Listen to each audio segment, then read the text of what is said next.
Hola, buenos días. Mi nombre es Marco Antonio Álvarez Romo y hoy estaré dando un pequeño resumen sobre el libro llamado Las Cuatro Leyes del Universo. Capítulo: La Ley Cero.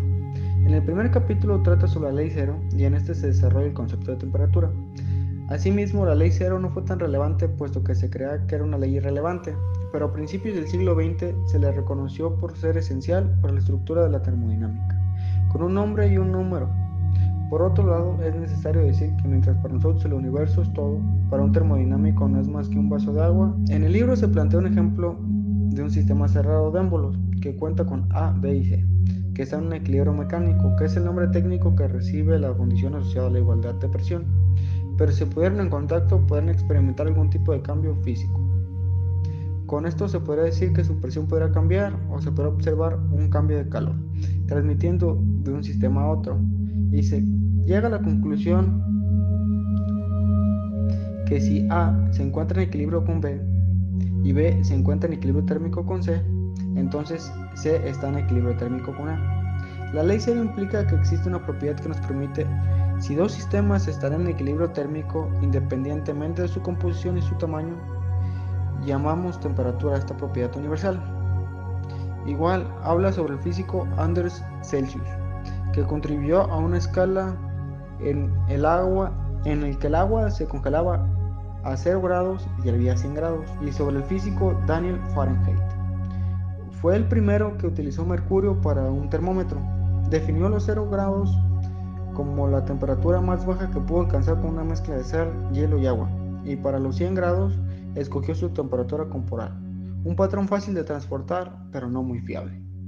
Uno más fue Ludwig Boltzmann, quien planteó la forma concreta de la distribución de las moléculas según los estados permitidos de energía o de pelotas sobre las baldas. Se denomina distribución de Boltzmann. Asimismo, la distribución de Boltzmann es una función de energía que decae exponencialmente. Capítulo 2. La primera ley. En el segundo capítulo trata sobre la primera ley, la ley de la conservación de la energía. En ello se habla sobre el trabajo desde su concepto y un ejemplo para entrar más en detalle sobre lo que trata esta ley. Asimismo, uno de sus enunciados habla sobre la energía interna de un sistema aislado permanece constante, pero en caso de la ley universal de la naturaleza, que dice la estafa se sustenta sobre el afán de la riqueza.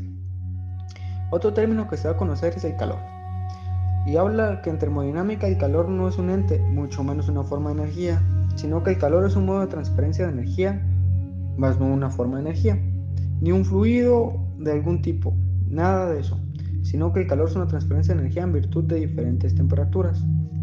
Y en resumen, el calor es el nombre de un proceso y no el de un ente.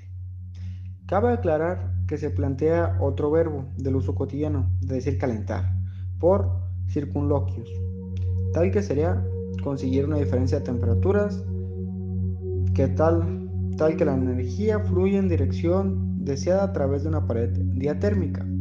Por otro lado, está el nivel molecular del trabajo. Recordemos que el trabajo es equivalente a levantar un peso, pero en el caso molecular, el levantamiento de un peso corresponde con el movimiento en la misma dirección de todos sus átomos. En el caso de la naturaleza molecular del calor, se trata de que la temperatura es un parámetro que proporciona el número relativo de los estados permitidos de energía, y que los estados de mayor energía estarán tanto más ocupados cuanto mayor sea la temperatura. Existe otro término en el cual tiene nombre reversible, que en la termodinámica significa algo más refinado, y dice un proceso reversible en termodinámica es aquel que se revierte mediante una modificación infinitesimal de las condiciones del medio. La distinción entre trabajo y calor se hace desde el medio. El sistema ni guarda recuerdo del modo de transferencia, ni se preocupa sobre cómo se usarán sus reservas de energía. La energía interna de un sistema en su energía total es una cantidad muy relacionada con ella.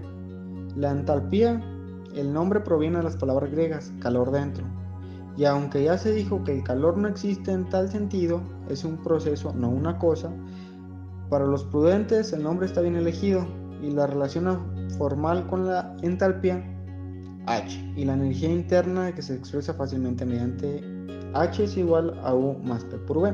Para terminar el capítulo 2 es importante mencionar la matemática Hermine-Noether, por su teorema Neurer, que establece que toda ley de conservación le corresponde una simetría. Así, las leyes de conservación se basan en diferentes aspectos de la forma del universo que habitamos. En el caso particular de la conservación de la energía, la simetría es la forma del tiempo. La energía se conserva porque el tiempo es uniforme. El tiempo fluye a un ritmo constante, no se amontona y transcurre más rápido para luego dilatarse y transcurrir más despacio.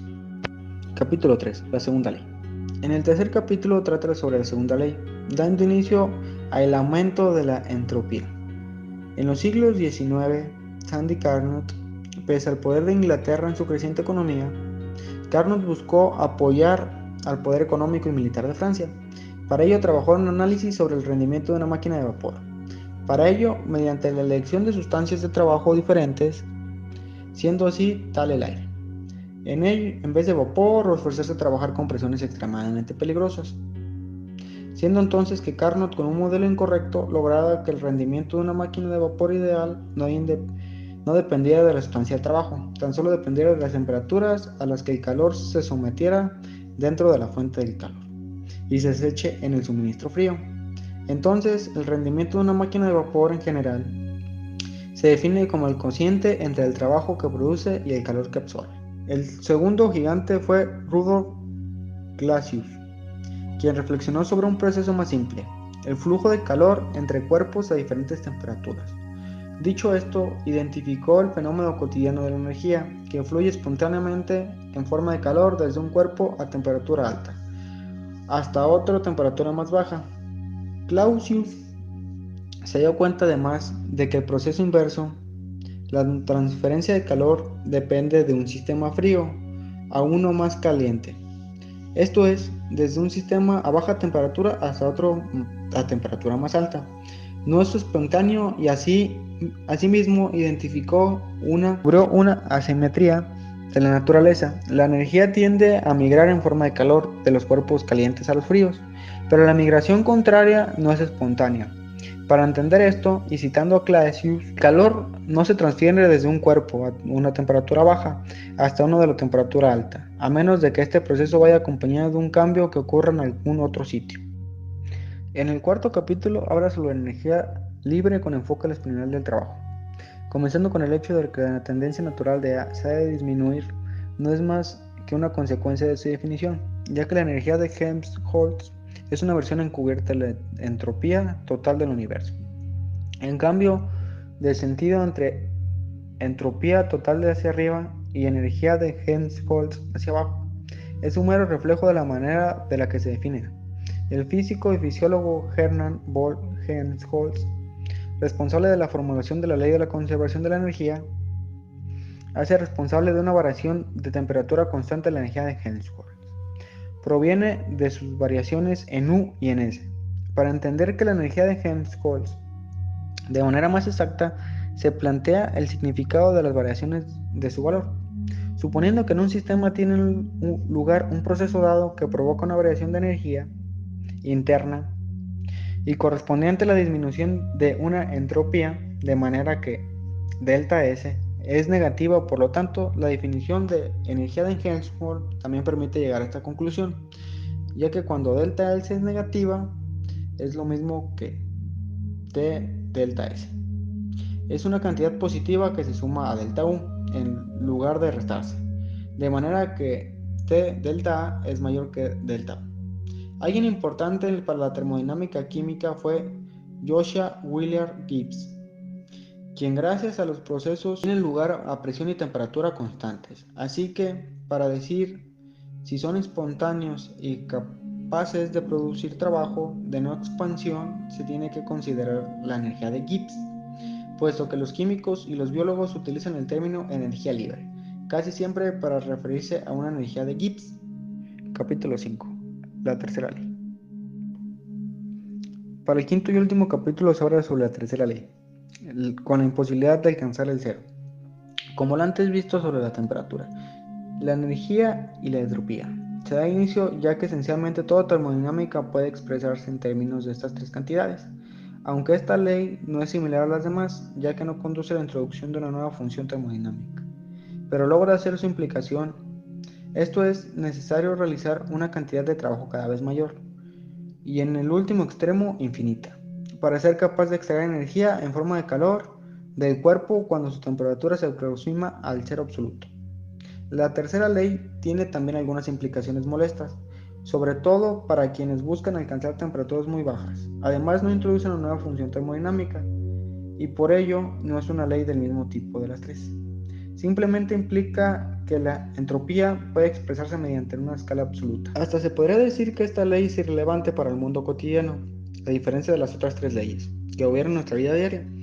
Asimismo, la temperatura infinita en ambos estados tiende a la misma población.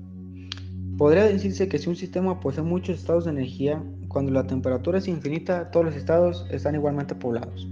Muchas gracias por ver el resumen de este libro. Este libro es muy interesante ya que nos explica y nos habla mucho más sobre la termodinámica y nos da un poco más de conocimiento sobre la materia.